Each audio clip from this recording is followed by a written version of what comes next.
Welcome to Vice and Easy, your podcast for all things Miami Vice, with your host, Marina. Hello and welcome to Vice and Easy. This week we're going to be breaking down Season 1, Episode 2, entitled Heart of Darkness. Guest star Ed O'Neill and future Mrs. James Cameron, Susie Amos. Hint, there's a little bit of Vice tea about that later on, so we'll get to that at the end of the episode. But let's start off with the episode entitled Heart of Darkness, originally aired September 28th, 1984. Here's the plot summary per IMDb. When Crockett and Tubbs infiltrate a Miami porn operation suspected of using underage talent, they find themselves dealing with an undercover federal agent who may have, quote-unquote, gone over the line that separates cops and criminals. All right, so we open this episode with She's a Beauty playing by the Tubes, and Susie Amos, aka Mrs. James Cameron. More on that Vice tea later. She's doing aerobics in what looks to be a completely insulated room. No windows open, nothing. By the looks of it, it's not only Miami, but in my head, I'm thinking it's like the hottest day in the year, Miami. So it looks to be about 90% humidity because she is working up quite a sweat. She looks great. Great body, super fit, really fun outfit. And then we hear a knock on the door.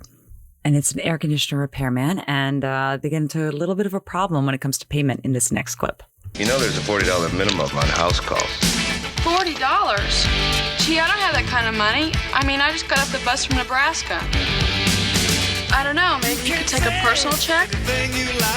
Well, that depends. How personal you want to make it. What do you do? And the reason I cut that clip off short, not only just talking about fair use and copyright law, these porn episodes really skeeved me out. I remember also, I don't remember what season it was, there was a snuff episode or a snuff film episode. So at the age of 15, I learned what that was. These episodes just really give me the creeps. But some funny points. So $40 in 1984. Would be $107.01 today. So that is quite a bit of money for just air conditioning repairman. However, if you live in Miami, I don't think air conditioning is negotiable. I think that is something you absolutely need to have in your apartment, or maybe do aerobics. I don't even know. Is it even better to do aerobics outside when it's that humid? Growing up in the East Coast, I'm not dealing with Miami humidity, obviously in Toronto, but yeah, it'd be pretty gross inside or out. And then when she said $40, geez, I don't have that kind of money.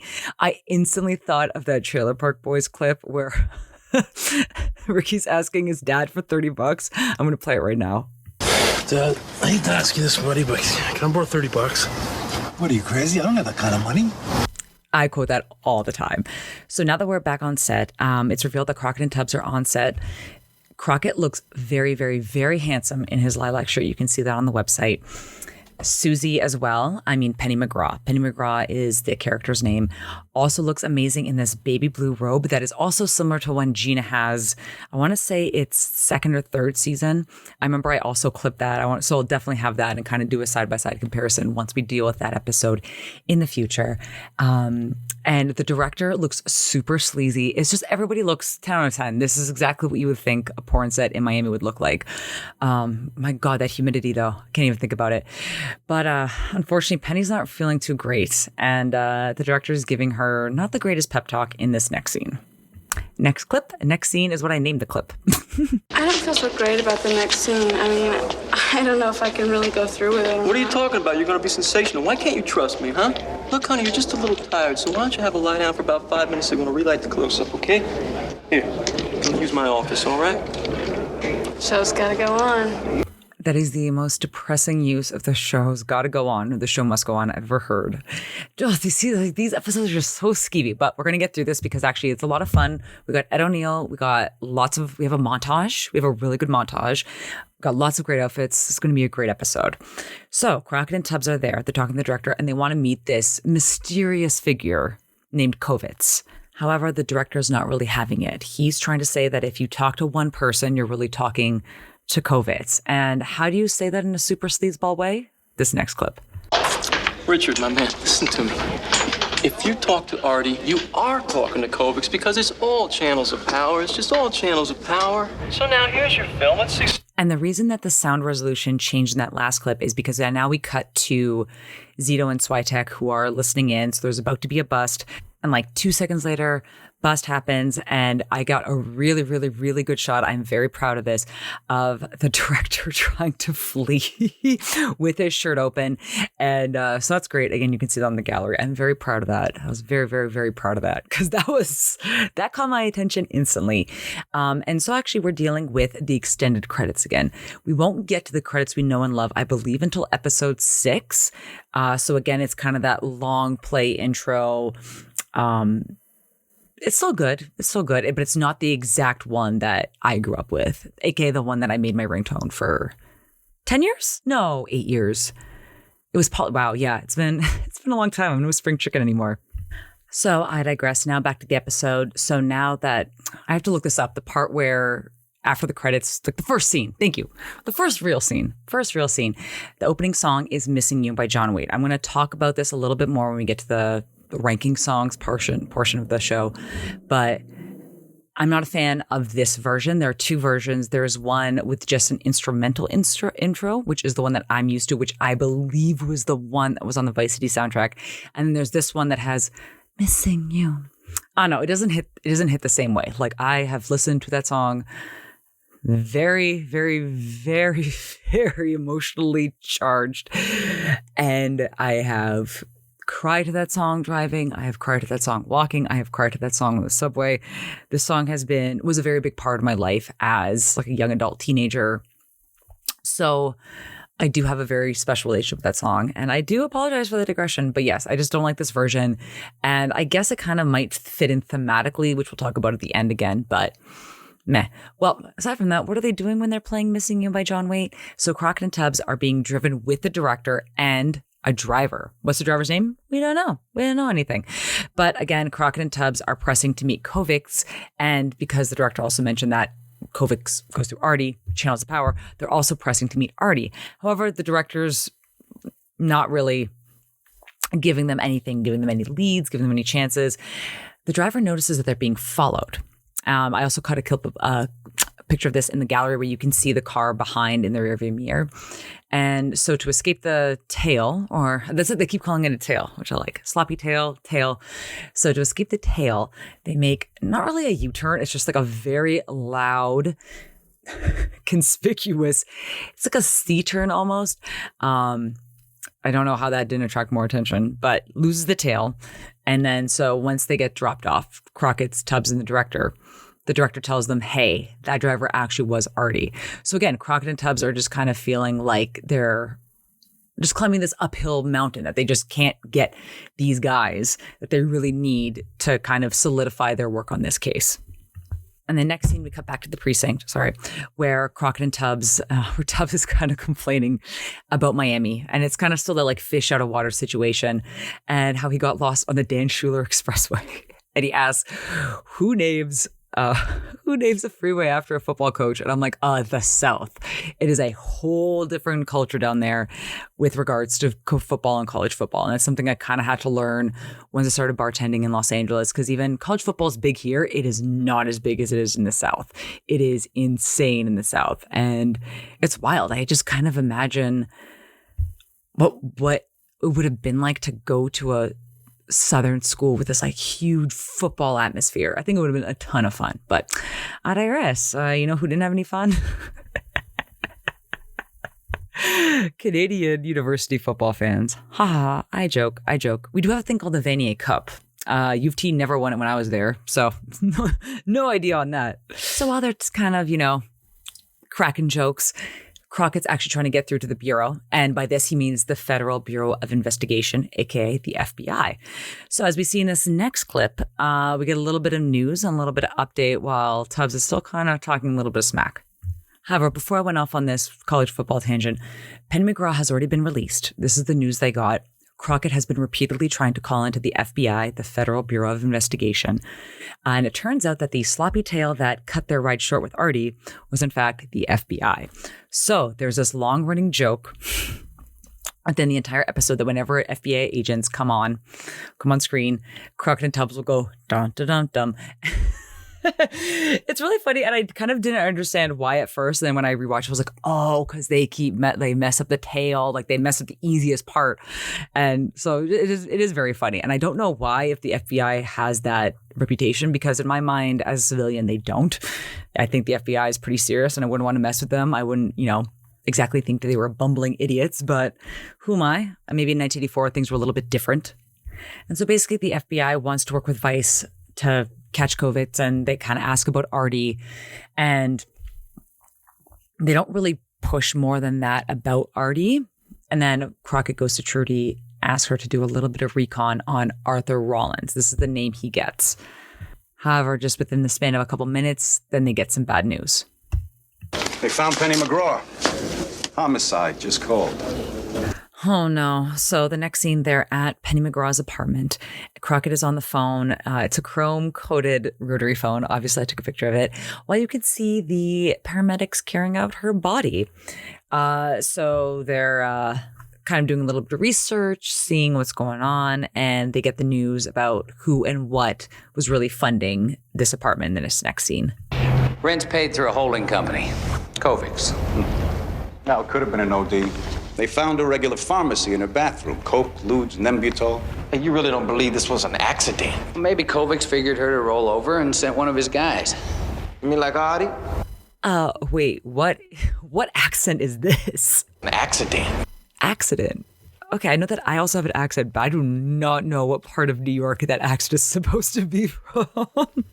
And while Tubbs cannot pronounce accident, he does look devastatingly handsome in mauve. I also posted a picture in the gallery.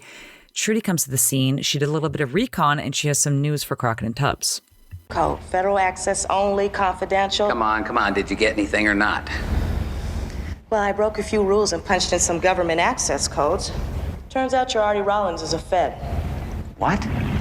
His name is Arthur Lawson, and he works undercover for the Bureau. Back at the precinct, and now we're getting a little bit of Zito and Switek, and a new character whose name is Lester. He's all about plastics. And it is funny, when I first watched this video, my notes say, Cher's dad, ? And I mean Cher's dad from Clueless.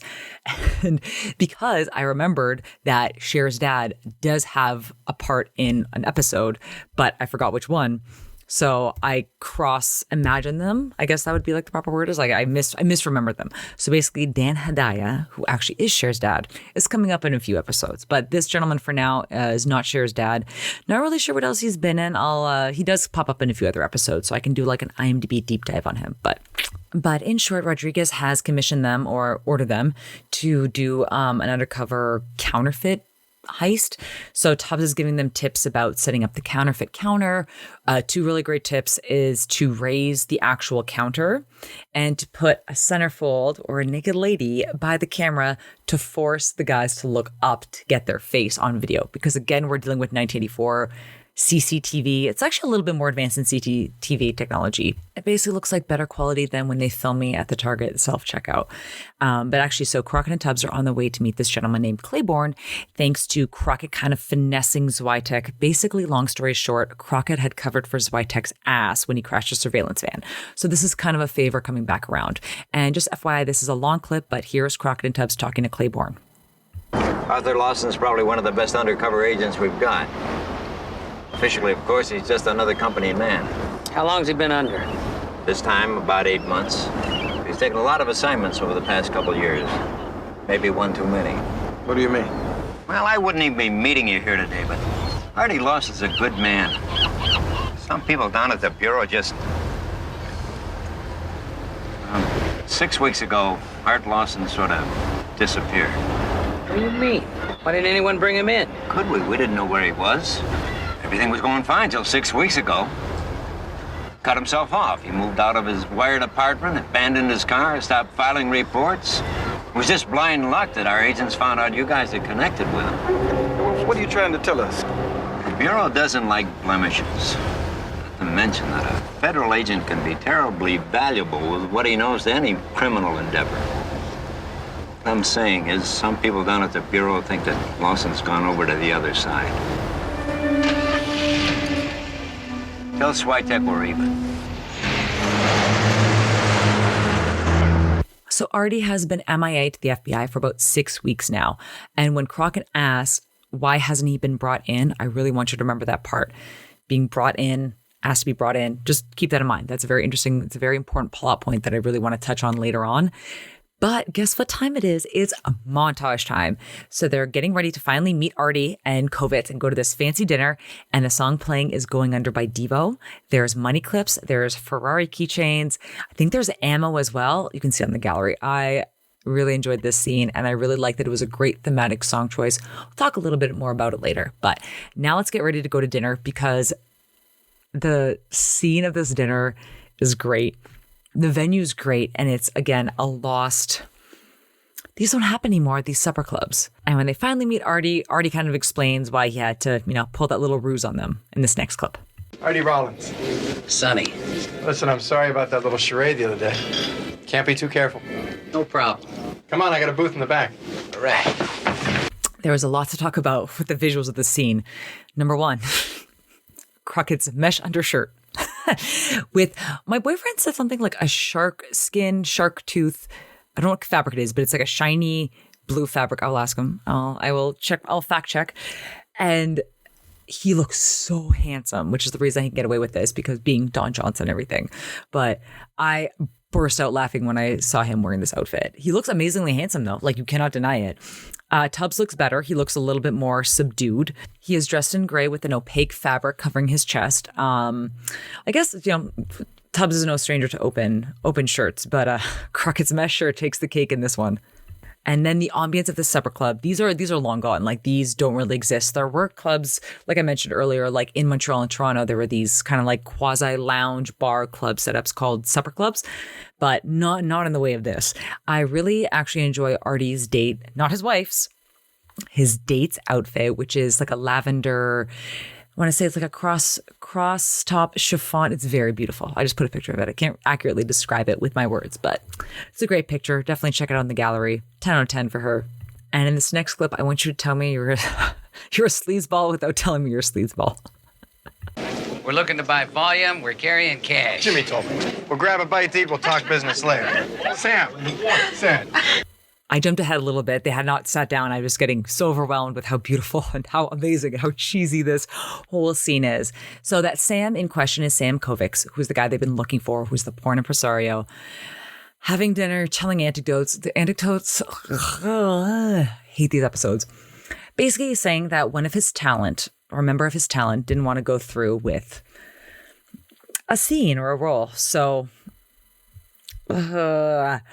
her mother gets involved. Her mother ends up actually joining the picture with her daughter. They named it a family affair, and it grossed $7 million. And $7 million in 1984. And again, where was this being shown? There was no internet at this time. So it was just those dingy-ass porn theaters that are long gone from back in the day. So that was this funny little anecdote. So while they're kind of, talking and all that, someone gets Arty's attention and asks him to come outside. So Crockett and Tubbs naturally follow Arty outside to what transpires. And it's one of Arty's associates who ran into a little snag paying Arty on time, as we'll see in this next clip. I've got it. You mean you finally got it? Look, man, I'm sorry for the delay and all, but I've been, real busy. Yeah, don't worry about it. It's not your fault. Had time. Nothing's your fault, Rennie. Nothing's anybody's fault.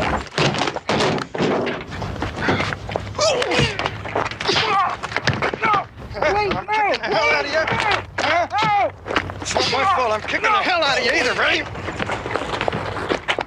Man, pull out! You're gonna kill him.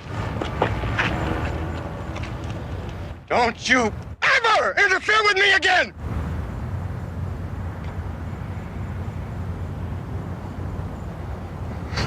So much for the corporate sales pitch, huh? Listen, before we go back in, get your money ready for tomorrow. I want to look at it. Oh, come on. Don't you want to finish your dessert? Well, if I were Crockett and Tubbs, I would not be late with that money. I guess maybe that's kind of the point Arty was trying to hammer home. And then when we cut to the next scene, we're actually at the precinct where Crockett is on the phone trying to get the authorization for this $200,000 to make this deal. This blew my mind. I'm not trying to spoil any other movies or television shows. However, I thought there was a $30,000 limit on these kind of transactions, need to make these deals. Because I guess there is a way that I guess you can seize the money back. However, it's quite risky that it actually will go through. And in order to really kind of trap someone on these charters. So the fact that they can make this deal with $200,000 of police money is blowing my mind right now. And I guess to be fair, the other examples I've seen deal with, federal jurisdictions, state jurisdictions, and in this case, it's municipal. So maybe within the municipal undercover organized crime bureau, it's a much different set of rules and bylaws regarding this. But that blew my mind. I have like a page of just unlegible notes of like, what the Waite, capital letters, question mark, question mark, question mark. So yes, they need $200,000 for this deal. All right. Tubbs looks really handsome in this color. He's currently wearing periwinkle. And they kind of talk about whether or not Arty has gone over. Crockett has a lot of sympathy, whereas Tubbs doesn't. And again, I will say this because Crockett is a Vietnam veteran. And I can't really remember his whole backstory. I will, obviously, as the series progresses. I didn't want to jump too far ahead. But being a Vietnam vet and then coming back, working undercover, I could see that Sonny has a lot of mental health issues that he hasn't really dealt with. And I think this is why he really sympathizes with someone who can go under, because the more he talks about it, the more you can see how it's not that difficult.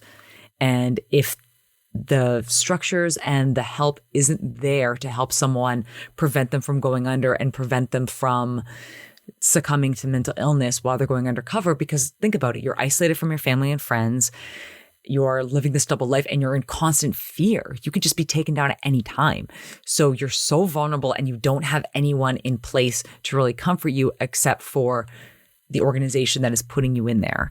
And how understanding do you really think they would be in 1984 to someone suffering from mental illness? So I digress. Now let's go to Crockett, Tubbs, and Rodriguez talking about whether or not Arty has gone under. When you're under Lou, it's whatever it takes. Look, the man is on the edge, and that makes it dangerous as hell. Maybe he had to go that far to make it happen. Well, maybe he decided he likes it out there. Look, what the hell are you defending this guy for, Sonny?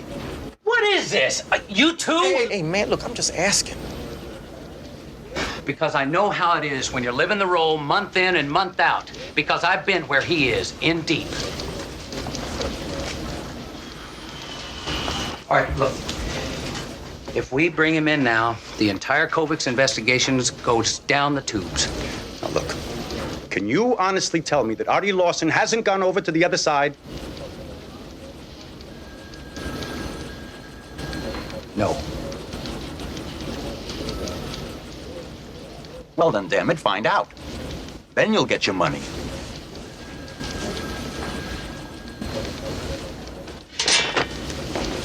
So at this point, Crockett is the only one who's on Arty's side. And now they're going to get a little bit more of his backstory. They're actually going to go meet with his wife. And she kind of gives them a really heartbreaking account of what's happened and how she's doing and how he's changed in this next clip.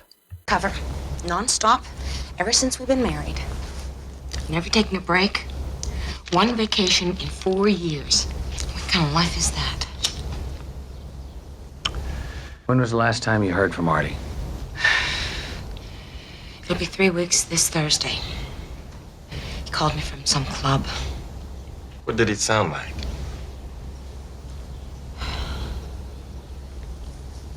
Different. Like, he said he was confused, involved. He was really frustrated that the Bureau wasn't bringing him in. Wait a minute. He asked to be brought in? More than once. They'd always give him their famous, we've come too far, can't blow the case now speech. Like the world would go to ruin if he backed down.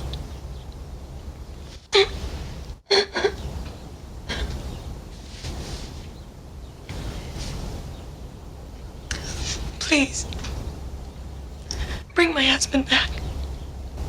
And this is why Crockett focuses on the fact that Arty has asked to be brought in, and the FBI refused to let him out of this undercover assignment. And that is a very big deal because, again, so she hasn't heard from him in 3 weeks, and he's been gone for 6 weeks. So for 3 weeks, he has not contacted anybody. He's been completely on his own in this undercover role. And this is really, really, really heartbreaking to think that he is stuck. It's not like another job where, like, you know, say I don't feel well, another bartender could come in and cover for me. This is an undercover operation that's been taking months and months and months of planning. And he has backstories and people have fake IDs and fake documents. I'm not sympathizing with the FBI or with any organization in this case that would further allow someone's mental health to decline and deteriorate to the point that they have gone under. I guess, you know, both ways. Unfortunately, he has metaphorically gone under and gone over. And yeah, this is just really heartbreaking to hear from his wife too, that he wanted it out. And we'll see the FBI in a hot second or two. But yeah, they just really hit home with me. Just knowing that he's begging to come off this assignment and he can't. So now we get some comedic relief in the form of Elvis. Elvis has been missing Crockett a little bit, speaking of working too much. So when Crockett gets a call that Elvis has, in essence, gone wild and kind of wreaked havoc on the pier that he's living in. So we cut to this in this next clip. Just forward deck. You ever considered trading him in on a nice French poodle? And then for an encore, he decides to pay a courtesy call to Rollins, you know, the Panamanian vice consul. Most of the stuff you see on this pier, that's his. You miserable, incontinent, worthless piece of sediment. You're dead. I've been away too much lately. He just does this to get attention. Oh, well, yeah, totally. I mean, the animals have feelings, too. Dum-da-dum-dum. Looking for you guys. Yeah, well, now that you found us, why don't you do a quick 180 and head back to your typewriters? I still love how salty of the FBI. So a couple of things. There is a great gif I got of Crockett pointing the gun at Elvis. Great. Love it. And just furthermore, thinking back to the FBI, the reason that now they're so pissed off is not only that they're finding that they're not protecting Arty in his time of need, the FBI is visiting an undercover cop at his house where he has a backstory, where he has a fake identity. So again, as we would call this back in my day growing up in Toronto, baiting out one scene. So the FBI is basically putting a red flag or a target on Crockett, so to speak, with his neighbors and with anyone who's trying to find him. And we can talk more on that. Crockett's undercover name is still Sonny Burnett, as opposed to Sonny Crockett.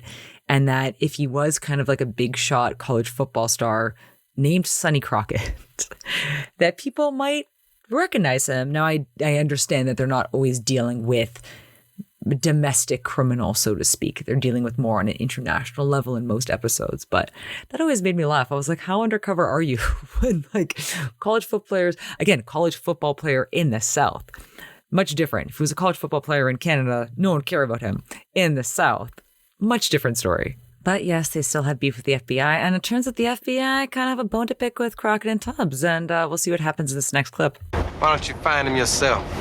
We intend to. We came here to shut you down. My man, Elvis. You want to shut us down, pal, you better have a court order. Yeah, I'm on Team Crockett and Tubbs on this one.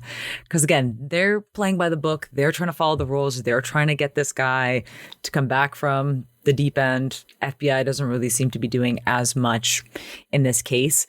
Now, I don't know. Maybe they are really trying to protect Arty by not having another enforcement agency risking to blow his cover. Or they really are incompetent in this case. So let's see. But all right, now is the time that Crockett and Tubbs are finally going to talk to Arty one-on-one and get this deal to go down. However, tables seem to have turned a little bit because Arty knows exactly what's going on. High-rolling cowboys from Jersey with a briefcase full of cash. Isn't that right, detectives? I used my agency priority code to do a back trace on that phone number you gave me. Are you trying to get me killed? I'm on an investigation here! Hey, are you sure about that? What is that supposed to mean? That means you haven't checked with the Bureau in over 3 weeks, or your wife. You move out of the apartment they set you up in, and your own people can't even find you. Arty, they think you've gone over. I don't want you or anybody else to question my methods. If I make a strategic decision to cut corners, to throw the book away, that's my decision. Because it's me out here and nobody else. Now, I got tapes, records, full documentation of prostitution, kiddie porn, extortion, at least 7 murders. I can bust Kovics whenever I want to. So what are you waiting for? Because when I haul him in, I want him to stay there. When he goes down, he's gonna go down so hard he doesn't come up. I've seen things. Who killed Penny? What are you talking about? Did Kovics arrange for that too? They found her yesterday, OD'd in a swimming pool. Coroner has it as homicide. I didn't know. She was just a kid? Things are getting crazy. Everything's getting turned around.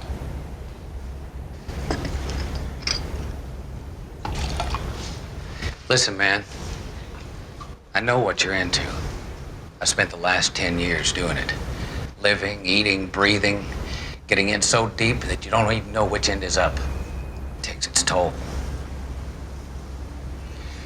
Let's pop Kovics as soon as possible.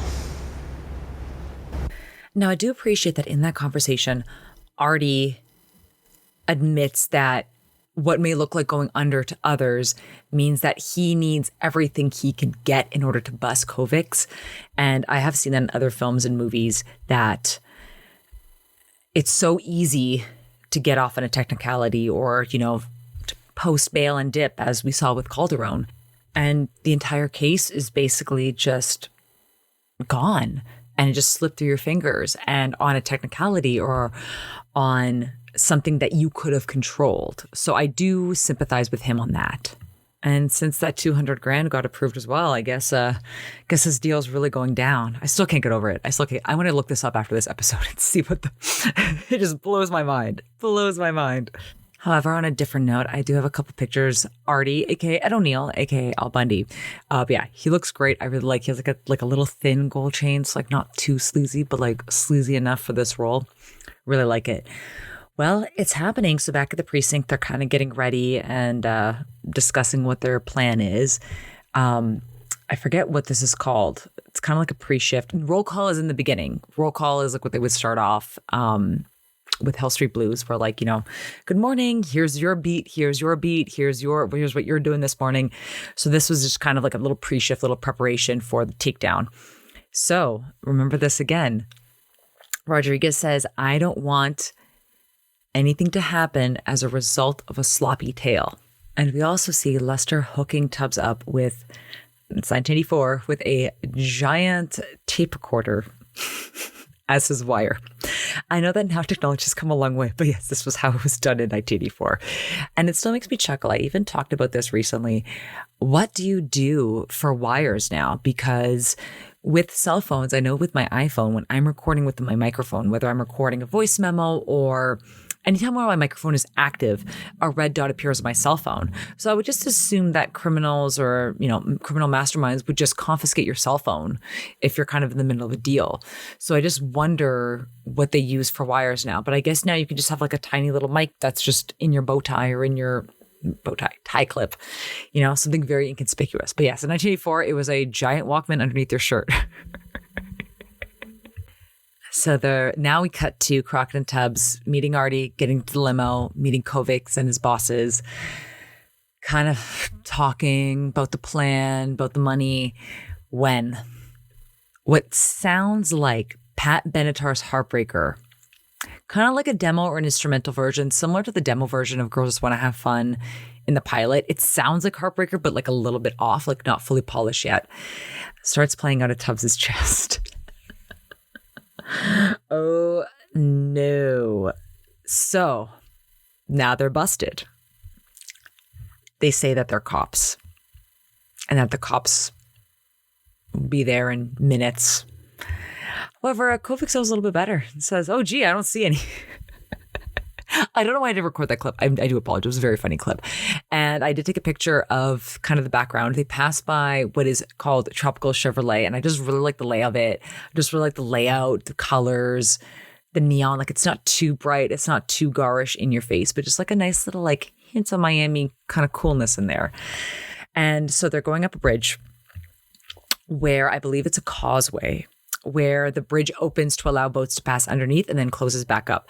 So, of course, while basically Crockett and Tubbs are being held hostage and they can't do anything, go anywhere, guess what's going to happen? The bridge is going to open and the limo is going to hit it, jump it before it opens. But the surveillance, the cop cars and the vans, no luck with that.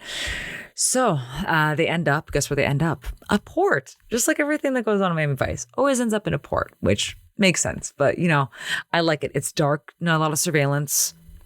It's a good place. I guess it's a good place to do crime. Sorry, I should be giving that information, that advice out for free. But there you go. That's my advice to you.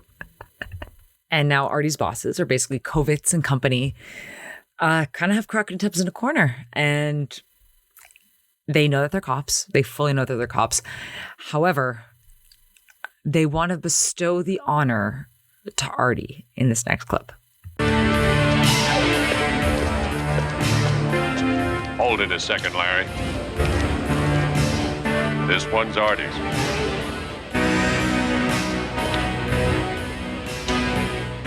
This one will bring you right in the family, kid.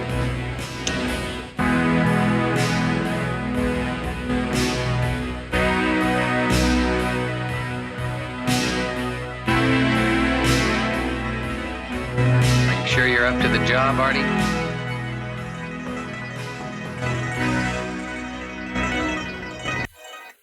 Then it turns out, actually, Arty turns the gun on his bosses. And Crockett and Tubbs have a shootout. And the reason I don't want to play shootouts is that I tend to listen to my podcast when I'm driving. And I don't want to confuse what's going on in reality with what's going on in my podcast. So just... And also, it's like a little bit jarring. And, you know, if anyone's suffering from like PTSD or sensory issues, I just have to put like a kind of like a trigger warning on every episode. So I'm going to try to avoid gunfight clips as much as possible. Sometimes they just might not, I just might not be able to skip them, but just an FYI, that's why I do it. So, you know, the Vice Squad comes, Crockett, Tubbs, and Arty are kind of talking about what's going on. Guess who shows up and guess who Tubbs is not at all happy to see? Chill out, man. I just want to hit him just once, man. That little bozo ain't gonna wire any of our people ever again. And I guess in Lester's defense, they did say he was the plastics guy, not the sound guy. Well, I guess maybe, you know, they didn't have a sound guy at the time, so they used the plastics guy. And that's what happens when your wire starts playing Heartbreaker by Pat Benatar in a limousine about to pass over a bridge. But now that things have settled down, Crockett, Tubbs, and Arty kind of talk about what's going on and what Arty was really privy to and what Arty really did in this next clip. You have a second? Yeah, go ahead. Listen, I at least want you two guys to know that I had nothing to do with killing that girl. I did some marginal stuff, but I didn't commit murder. I guess I was out there, huh? Well, that's where guys like us are paid to work. I can handle the Bureau. I can take the heat. What's going to happen with your wife? I don't know. I don't know if I can go back to my wife. That life. You know, it's like I've been riding an adrenaline high. All that money and all those women. Then after a while, all the things that went before, it got like I don't know. Lawson, let's go. Come on. I'll see you guys later. Take care.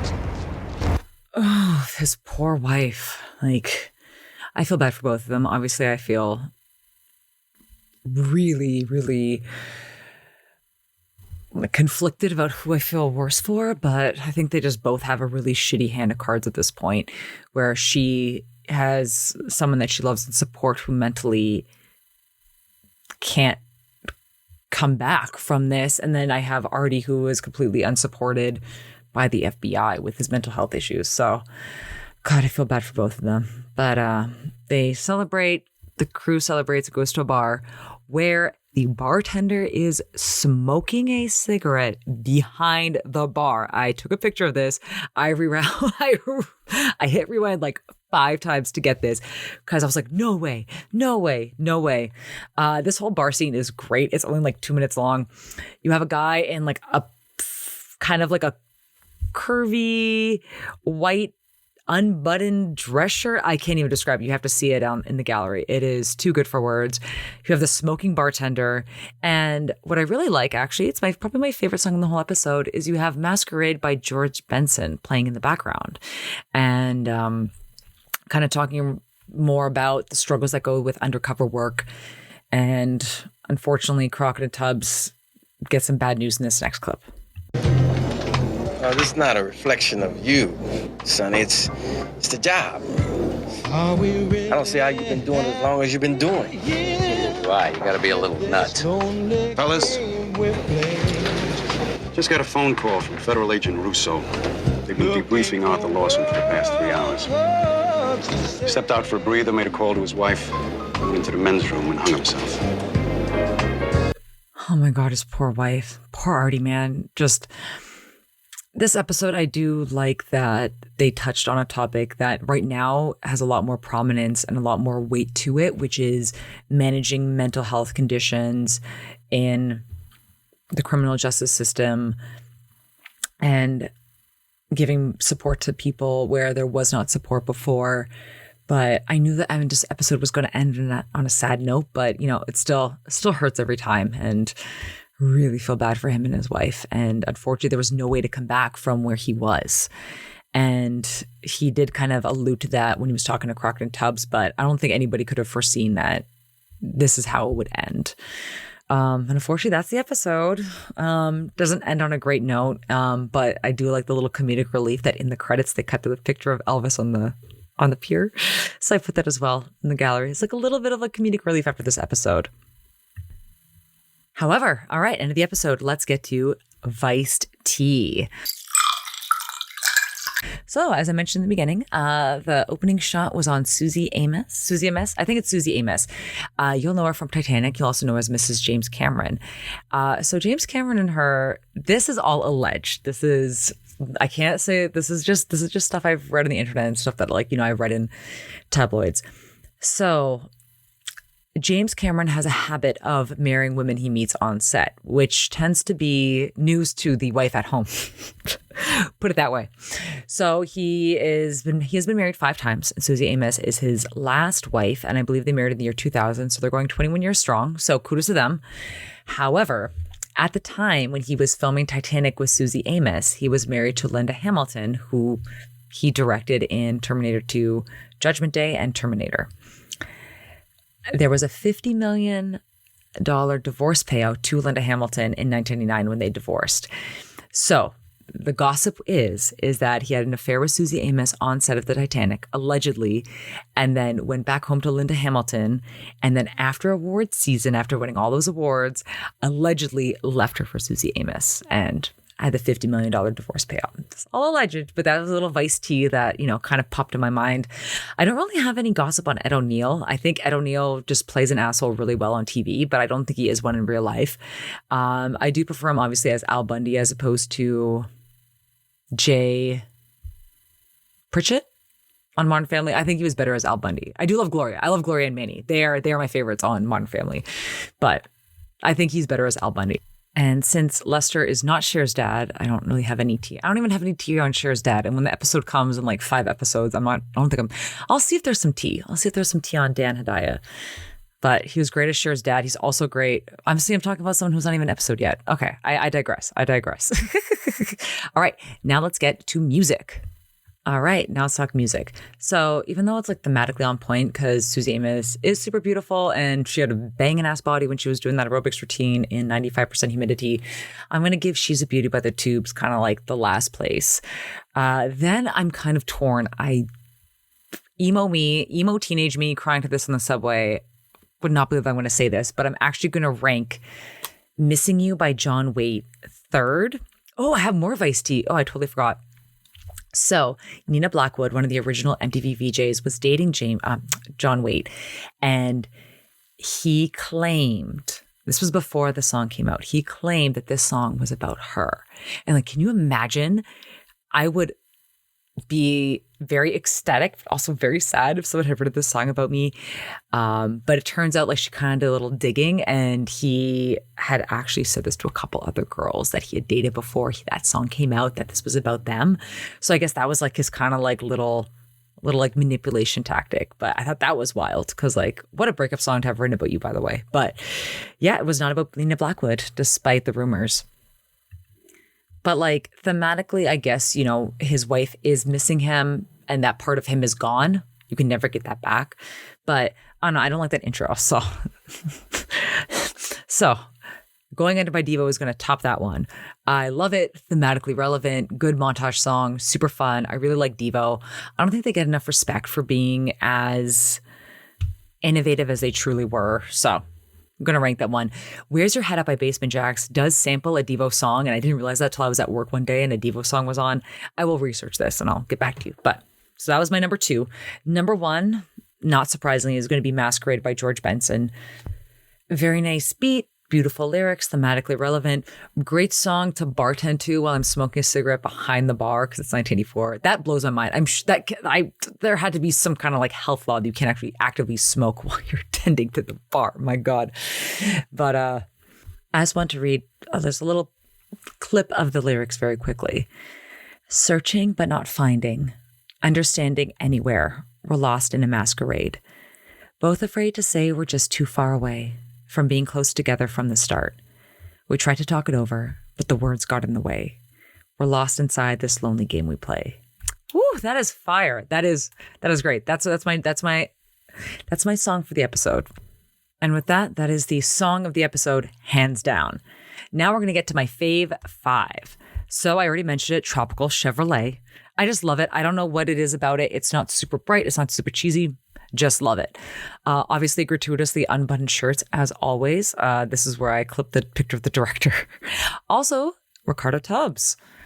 This is after he had he got his shirt ripped open with the wire. And you'll notice that all the buttons are still there intact. He can easily button up his shirt, but to our benefit, he just chooses not to. Car phone appreciation post. Always, always, always. I will do this a lot. I will do cell phones, Chrome phones. It's just so funny to see how far we've come and how, unfortunately, we've lost that magic of telephone design that we had back then. Crockett's mesh shirt and his blue blazer. That's also one of my fave 5. And then, as ended with Tropical Chevrolet. That is it for this episode. I want to thank you for joining me each and every Friday or whatever day you're listening. Next week, we'll be talking about Season 1, Episode 3, entitled Cool Running, and written by the Creative 24 himself, Joel Cerno. You can check out all my fun screenshots at viceandeasypodcast.com, and you can find the podcast on socials at Vice and Easy Podcast. And we look forward to seeing you next week. Thank you as always for tuning in, and don't forget, Miami Wise is #1 new show.